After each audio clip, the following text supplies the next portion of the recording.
சிகரம். அவர் வந்து குரு பக்தியே 12 வருஷத்துக்கு மேல அவர் குரு கிட்ட சேவை பண்ணிட்டே இருக்கார். அவர் சேவை பண்ணிட்டு குருவுக்கு என்ன தோன்றதுன்னா, இந்த சிஷ்யனுக்கு நம்ம ஏதாவது ஒரு ஞானத்தை கொடுக்கணும் அப்படின்னு சொல்லிட்டு பகவானை பிரார்த்தனை பண்றார். கார்த்தால ஸ்நானத்துக்கு போகும்போது, ஏகநாதன் ஸ்நானத்துக்கு போகும்போது அங்க தத்தாத்திரேயன் காட்சி கொடுக்குறார். இவருக்கு வந்து குருவை தவிர யாரையும் தெரியாது. பார்த்துட்டு வீட்டு வந்துட்டார். குரு வந்த உடனே கேட்கிறாரு, நீ ஸ்நானத்துக்கு போயிட்டு வந்தியே, உனக்கு ஏதாவது தெரிஞ்சுக்க? ஒன்றும் தெரியலையே குரு. இல்லை, அங்கே ஏதாவது காட்சி கிடைச்சதா? ஒன்றுமே தெரியலன்னு உடனே குருக்கு அழுது. குருதான் தெய்வம். குருவை தவிர தத்தாத்திரேயர்ல பிரம்மாவே வந்தாலும் எனக்கு தெரியாது. ஒரு நாள் ராத்திரி கண்டுபிடிச்சுட்டேன் அப்படின்னு கத்துறாரு. என்ன இந்த நடு ராத்திரியில கண்டுபிடிச்சுட்டேன்னு கத்துறானே, என்னப்பா ஏகநாதா? இல்லை குருநாதா, தினம் கணக்கெல்லாம் எழுதிட்டே இருப்பேன். நேற்றுக்கு ஒரு தம்படி விட்டு போயிடுது, அந்த ஒரு தம்படி இன்னைக்கு கண்டுபிடிச்சு. அதாவது பரிபூர்ண சேவை. தன்னுடைய எண்ணங்கள், செயல் எல்லாத்தையும் விட்டுட்டு குரு கைங்கரியம், குருவுக்கு துணி துவைச்சு போடணும், குருவுக்கு சாப்பாடு கொடுக்கணும், குரு கணக்கு வழக்க பார்த்துக்கணும், அவ்வளோதான்.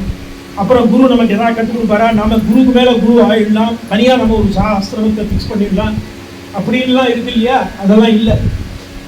அந்த ஏகநாதர் வந்து அவர் பஜனை பண்ணிகிட்டே இருக்கார். அப்போது ஸ்நானத்துக்கு போகிறார். அப்போ என்ன நடக்கிறதுன்னு எனக்கு மட்டும்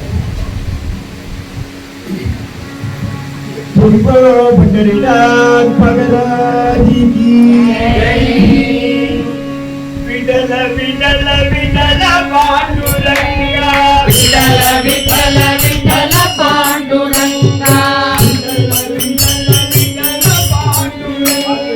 விடல விடல விடல பாண்டுரங்கா, விடல விடல பாண்டுரங்கா, விடல விடல விடல பாண்டுரங்கா.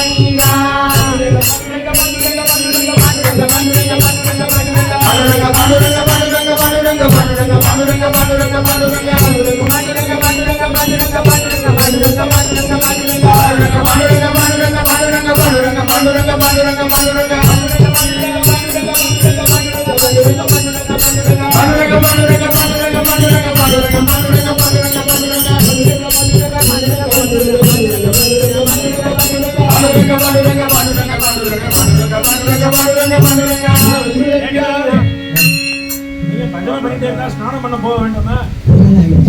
பாண்டுரங்க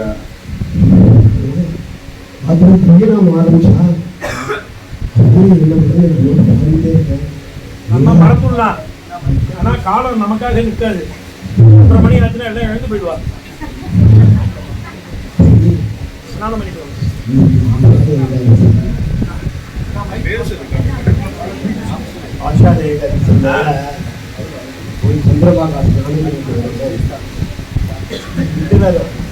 சந்திரபாகால ஸ்நானம் பண்ணிட்டு பகவானை தரிசனம் பண்றோம்னு வச்சுங்களேன், ஏகாதசியில பண்ற மாதிரி நீங்க ஸ்நானம் பண்ணிட்டு நீங்க முதல்ல போய் பண்ணிட்டு வாங்க. எல்லாம் போய் பொருள் வச்சு நான் வெளியூர்லேருந்து வந்திருக்கேன், வச்சுக்கோங்க. ஸ்நானம் பண்ணிட்டு வந்தேன். ஸ்நானம் பண்ணிட்டு வரும்போது அங்க ஃபுல்லா போட்டு முஸ்லீம் உட்காந்துருக்காரு. அவருக்கு வந்து பாண்டுரங்கன் இதெல்லாம் தெரியாது. அவர் என்ன பண்றான், வாய் நிறைய ரத்தலையை போட்டு உட்காந்துருக்கான். கடவுள் இல்லைன்ற கோஷ்டி நம்மளை பார்த்து கேலியா பண்றான். அவன் அங்கேருந்து வந்துட்டு இருக்கும்போது பக்கத்துல ஒருத்தட்ட சொல்றான். அவர் சொல்றார், ஏகநாதருக்கு வந்து பொறுமை ஜாஸ்தி, பொறுமை ஜாஸ்திங்கிற. பொறுமை ஜாஸ்தியா? இந்த ஆளை நான் கோவப்பட வைக்கிறேன்யா அப்படின்னு அந்த முஸ்லீம் இன்னொருத்தர்கிட்ட சேலஞ்ச் பண்ற. முடியவே முடியாது, உன்னால ஏகநாதரை கோபப்படுத்தவே முடியாது அப்படிங்கிற. பார்ப்போம் அப்படின்னு சொல்லிட்டு அவன் ஒரு கவுளி வெத்தலையை வச்சுட்டு உட்காந்துருக்கான். எப்படியா இருந்தாலும் அவரை கோபப்படுத்திடுவோம். என்ன நடக்குது?